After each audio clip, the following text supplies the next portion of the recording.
Today we find ourselves in an interesting position because at this point we still are not quite sure who our president of the United States is going to be. And all over the United States, there are people who are going to be disappointed, and there are going to be people who are going to rejoice once they find out which candidate is going to be theirs. There's going to be disappointment if it wasn't their candidate. There's going to be outrage. There's going to be a variety of things. And there's going to be joy and celebrations and a variety of other things if it is your candidate. And we won't escape it one way or the other. But for us as the Christian, when you vote and when you've cast your ballot, you've said your piece with that, there's something more important that you have to say. There's something that you have to say biblically that's going to be a challenge. In 1 Timothy chapter 2, I was reading this morning and I was struck by this reality that Paul says to his young protege Timothy, "First of all, then I urge that petitions, prayers, intercessions, and thanksgiving be made for everyone." So, everybody is included in everyone. There's not one person who gets excluded from everyone. He says to make petitions, prayers, intercessions, and thanksgiving for everyone, for kings and all those who are in authority.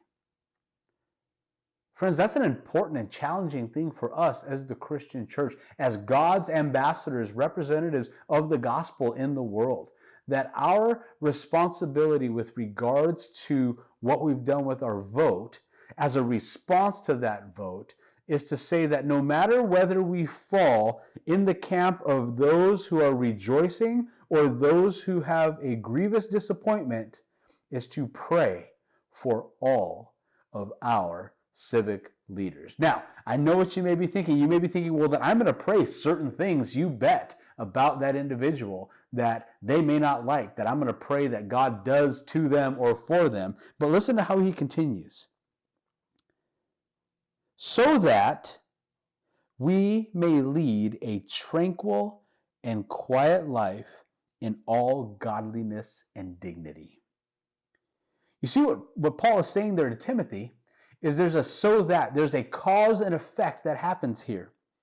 He is saying that our posture and our response and our hearts and our living in the world should look different than the rest of the world in the way that we respond to those who are in authority over us. Keep in mind that Paul writes this during a time when Caesars are in power, and in fact, in this particular instance, the Caesar of the time, Nero, was actually using Christians as human candles to light his garden.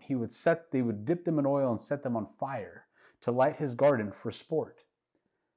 And yet he has the ability to say, to pray for that king in order that I might live a tranquil, quiet life in all godliness and dignity. You see, it was less about the politician and it was more about what Paul wanted to see in his own life. He knew, I'm thoroughly convinced, that to pray against that official or to do anything other than pray and speak well would infect his heart, that it would respond, if he didn't do that, if he didn't pray for the king, that it would result in an untranquil life, a loud life, an ungodly life, and an undignified life for him.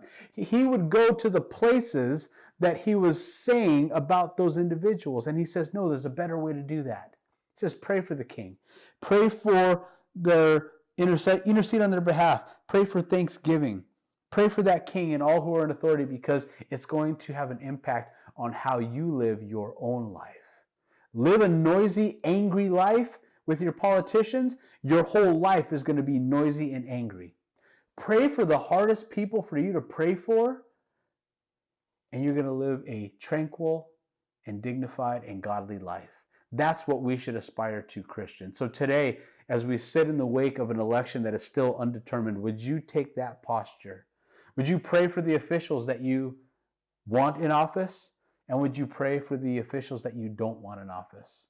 That you would pray prayers of petition and intercession and thanksgiving, knowing that your heart is going to be transformed as we treasure Christ together.